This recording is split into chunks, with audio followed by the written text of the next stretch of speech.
داداش حالت چطوره؟ داداش خوبی؟ قربونت برم. این مصاحبه بگیریم داداش، دوربینمون اونجاست پخش میشه. بگیریم داداش، عشق منی قربونت. داداش یه شهر با ر بگو. داخلی. روسیه داداش، داخلی. رومانی. داخلی داداش، داداش با ر. روم. خوبی؟ روم.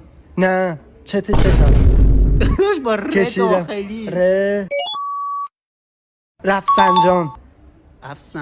رفسنجان تقریبا اوکیه. رام هرمز. داداش با پ بگو. با پ. پرند دیگه.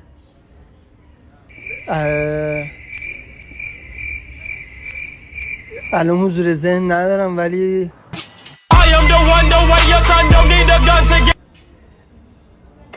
نه اونم نداره. نه میخواستم بگم جنت آباد 5